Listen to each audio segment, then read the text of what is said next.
Hi, am I glad to see you. I have bread all over the place because today we're going to continue our series on entertaining, and we're going to do it with sandwiches. Now, I know that may sound a little bit strange to you, but sandwiches have been with us a long time, and they're wonderful things if you make them properly. Who invented the sandwich? No. I know you were going to say the Earl of Sandwich. He was not the dude. He did it in, let's see, in about 1750. John Montague, who was the Earl of Sandwich, was an inveterate gambler, and his chef couldn't get him away from the tables. So he brought him pieces of English bread, not my favorite, with a chunk of meat on it. I bet it was cold mutton, and thus the name sandwich. No, he didn't invent it at all. He's given credit for it, and he has the name. But let's think about the history of bread. Who invented bread? That's where the sandwich was invented. When you consider the fact that bread goes back thousands of years before John's Earl of Sandwich, the oldest breads we have, let me show you. For instance, the pocket bread in the old days was simply served, and you bake this on the desert, was simply served like this. You see, you break it in half, then you tear it into an angle, and everything was a sandwich. You see, you picked up, they didn't even use silverware. They ate everything. They ate their olives with a piece of bread. Now, you're going to tell me this is English? It's not at all. And of course, in our time, you and I can take a piece of pocket bread, which you can find in any good supermarket, and put in a bit of salami and a slice of Swiss cheese, perhaps. Oh, and I have some salad here somewhere. Here we go. And I like to just put the salad right in the sandwich. You see? There you go. That'll do the job. All right? You consider this one of the first sandwiches. Consider also that the Jews invented matzahs on the desert, and after all, the matzah sandwich, which is celebrated at High Holy Days during the Seder, and remember Rabbi Hillel said, put the haroses on top of the radish, on top of the sweet herb, and make another sandwich out of it. That goes back, 4,000 years? So don't give me this Earl of Sandwich trip. Sorry, he's out of business. He's just out of business. Besides, I don't like to see him standing at that table gambling away his money when he should be sitting down with some nice soup or a good sandwich. So let's make some good ones. We have a pocket bread, which makes a colossal sandwich. I don't have room to put all of these out. Or let's go to China. There's an old bread. The northern Chinese, you see, have been making something that we call, silly name, but it's the Chinese pancake. These are beautiful. Peter Lowe's restaurant, just up the street from our studio, made these for me. I don't have the time to make them, but you roll them out double. See how thin they are? And look what you can do. You put in a bit of salami.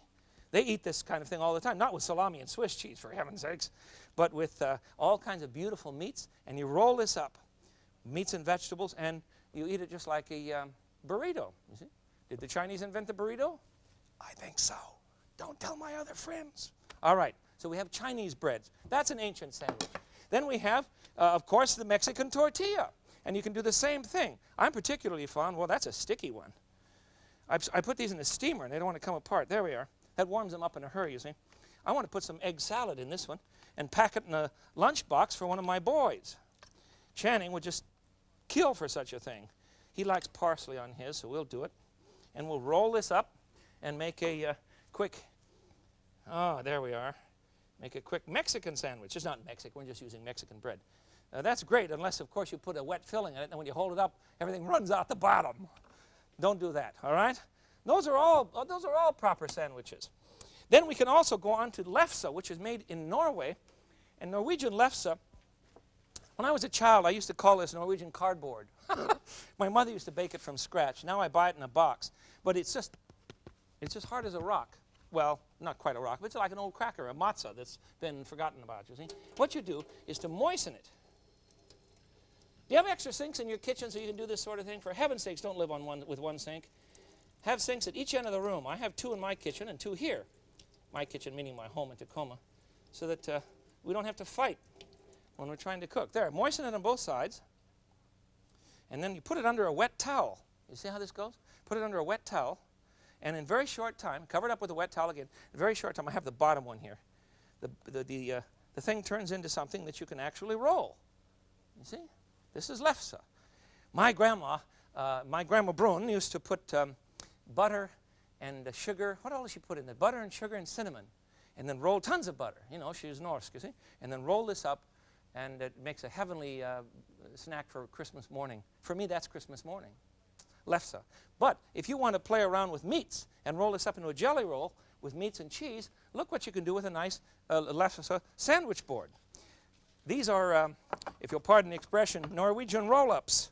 And you see what I've done here is to roll them up with Swiss cheese. And I don't know what I have in this one. Oh, Swiss cheese, salami, and some cucumber. You see the little cucumber sticks? And these make a marvelous snack. Put this on the board on your big buffet, you see, with a little nice garnish. And you can have a wonderful time with lefse, another old bread from the old world. So I repeat again, the Earl of Sandwich was really not in business when the old girls in the mountains of Norway were cooking this flat bread. Not at all. That's a nice one. Then we can go on to the artists. This is where I go out of business in terms of space. The real artists of sandwich in our time are Danes. I was in Denmark about a year ago, and I could not believe the business people coming to the shops for lunch, and they bought sandwiches. They had no top on them, you see. Look at these. I've got 3 platters of them here for you. These Roquefort cheese, salami, caviar. Aren't these wonderful? Or here's another platter. This one has lox. We have, what is that, herring. And this one is beef tartare with a raw egg in the center. And you buy these in the shop. They use a pancake turner to pick them up and put them on a little satchel for you. And away you go. And just eat and eat and eat. Let's see, where are they going to go? Well, who knows? I'll put them over here for a time, huh? And finally, here's another tray. One of my helpers is very fond of decorating beautifully, and he makes little horns and fills them with eggs. And this is the sort of thing you would see in the Danish markets. Aren't they gorgeous?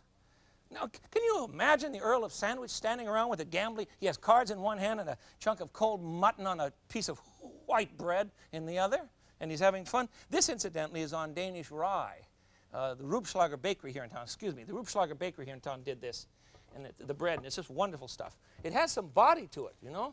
You eat something like this, and it actually it's just a piece of support for the Danes. They heap everything on this, but it's wonderful bread, good Danish rye. All right, now let's go on to some legitimate sandwiches for our time that would be good on your buffet. I'm going to have to move a few things here. Well, isn't it fun? You know, when people come into your house, you want them to go, ah, not ah. They've seen it all before. You don't want that. You want to do some different things. So I'm going to prepare for you today my favorite sandwich from New Orleans, and it's an oyster loaf. What you do is to, let's see, I'm getting everything hot here. Yes, got several things going at once, as usual. I want to cut up a small sandwich roll. This is exactly how they do it in New Orleans.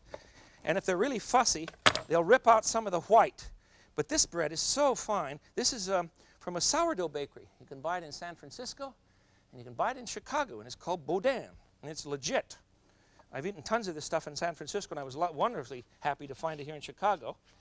Or you can find a regular Italian roll and use that. Now, we're going to put some tartar sauce. It's right here. Put some tartar sauce on this. There we are, in the sandwich. And then we're going to put some oysters. And I've sauteed the oysters in olive oil. Why fiddle around with a paddle, for heaven's sakes? Olive oil, I breaded them. In an egg wash. An egg wash is just a couple of eggs with a bit of milk stirred in, about 2 eggs and probably a tablespoon of milk. And then you dip them in flour and white cornmeal, little salt and pepper, pan fry them in olive oil so that they're crunchy on the outside, and you have a wonderful gift to give to yourself or to your family. Then we need to put a tomato on this. Now this is strictly up for grabs, is whether or not you want a tomato on your oyster loaf. And you might want some lettuce. That's how I have them at Felix's Oyster Bar in New Orleans. Oh, Lord, if you're watching in New Orleans, bless your little hearts, all of you. That is the most wonderful eating city. There. This is an oyster loaf. Why do they call it a loaf? I don't know why they call it a loaf, but they do. And it's a wonderful sandwich. Just colossal. There. That's a favorite. Are you ready? Ready for what? Where do they go? Well, it doesn't matter. Then we can go on to another classic that belongs to the people of Philadelphia. And there's a bar just near Independence Hall, the Society Bar, and here is their sandwich. She was very glad to give it to me, and I think you should enjoy it too. First of all, we're going to saute in a bit of olive oil. Remember, keep your pan hot first. Then you put the oil in the pan. Even if you have a good pan like this is covered with Silverstone. It's a very heavy French pan.